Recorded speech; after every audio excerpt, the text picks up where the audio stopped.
जो जो पकड़े गए हैं गुजरात के लोग, आपने देखा होगा ना कि सारा काम कौन कर रहा है, पेपर वाला सारा काम गुजरात के लोग कर रहे हैं। यूपी पुलिस की भर्ती आपने देखा निकला था ना, उसमें मेन अभियुक्त कौन है? मेन अभियुक्त गुजरात का अहमदाबाद का विनीत आर्या नाम का व्यक्ति, वो हिंदुस्तान छोड़कर भाग गया। उसके ऊपर योगी जी कब कार्रवाई करेंगे, उसके घर पर बुलडोजर कब चलाएंगे, ये पूरे प्रदेश की जनता और देश के लोग जानना चाहते हैं। अयोध्या में जो मंदिर बना था उसको लेकर कल बात आई है कि उसका मंदिर का पानी टपक रहा है और कल टार्च की रोशनी में जो है वहाँ पर आरती भी की गई। आप सोच सकते हैं, आप जिस भगवान राम के नाम पर बड़ी बड़ी बात बोली गई और भगवान के राम के मंदिर में भी घोटाला हो गया, भगवान के मंदिर में भी पैसा खा गए। सड़कें जो राम पथ की सड़कें बनी हैं वो पूरी सड़क बैठ गई, टूट गई। सोचिए आप, वो पूरी सड़कें बैठ गई। मैं देखा कि 20-22 जगह गड्ढे हो गए, बैठ गई।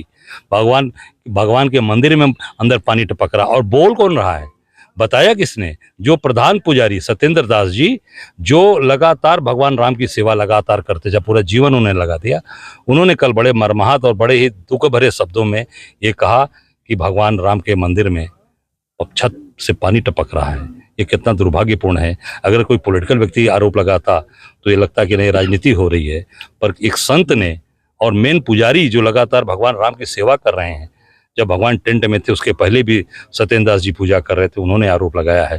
मैं समझता हूँ कि ये बहुत बड़ा भारतीय जनता पार्टी जो वहाँ के लोग बना रहे हैं, जो उस व्यवस्था में लगे, उसमें भी मैं जहाँ तक मेरी जानकारी जो आ रही है कि वहाँ की टीम जो काम कर रही है वो गुजराती टीम ही काम कर रही है और वो बहुत बड़ा कलंक है, बहुत बड़ा कलंक लगा है इन लोगों को। आज अजय जी, आज राहुल गांधी ने पीएम मोदी पे हमला किया है पहले ही दिन, उनकी बातों का भरोसा नहीं है और आज लोकसभा स्पीकर पे जो है वो चुनाव पहले ही दिन, इसको किस तरह से देख रहे हैं? क्या भविष्य है लोकसभा का? नहीं, आप देख सकते हैं कल मोदी जी ने कहा था कि सबको मिलकर सरकार में साथ देना चाहिए।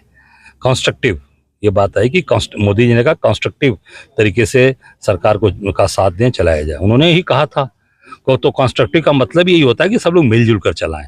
तो ये नियम रहा है कि लोकसभा में सरकार जिसकी होती है स्पीकर उनका बनता है, पर जो डिप्टी स्पीकर होता है वो भी विपक्ष का होता है।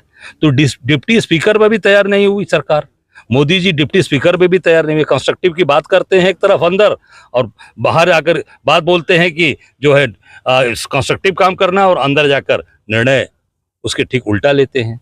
तो राहुल जी ने यही बात कही ना कि भाई जो आप कहते हैं उसके उल्टा करते हैं। तो जब आप ये तय है, पहले से चला आ रहा है कांग्रेस के समय से, जो पूर्व की सरकारें हैं चला रहा है कि स्पीकर सरकार का बनता है, डिप्टी स्पीकर विपक्ष का। तो मोदी जी को देना चाहिए कंस्ट्रक्टिव काम कराने के लिए कि भाई विपक्ष को हम डिप्टी स्पीकर देते हैं, हमारा सत्ता पक्ष का स्पीकर रहेगा। तो नहीं माने तो निश्चित तौर से ये राहुल जी का हमला जायज है और हम सब लोग राहुल जी की जो कहें, जो उन्होंने कहा उसके साथ खड़े। लोकसभा चुनाव हारने के बाद भाजपा जो है अयोध्या में कई फैसलों पर बदलाव कर रही है, बहुत सारी परियोजनाएं जो है वापस। अब देखिए, ऐसा है कि लोकसभा चुनाव हारने के बाद तो ये बहुत चीज बदलेंगे ही।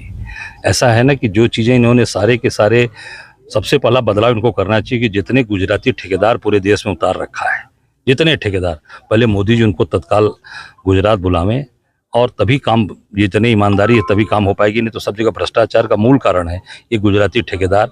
हर जगह आप गाजीपुर में भी देखेंगे, जो भी बड़ा काम हो रहा होगा गुजरात के ही लोग होंगे। चाहे मेडिकल कॉलेज बनाया होगा, चाहे जो भी चीज़ें बनी होंगी, गाजीपुर के लोग नहीं होंगे उसमें बनारस के ये नहीं होंगे, जो भी होंगे गुजरात के लोग होंगे। हर जगह यही है, वो केवल पैसा कमा के निकल जा रहे हैं और पूरी की पूरी ये सरकार उनको संरक्षण दे रही है।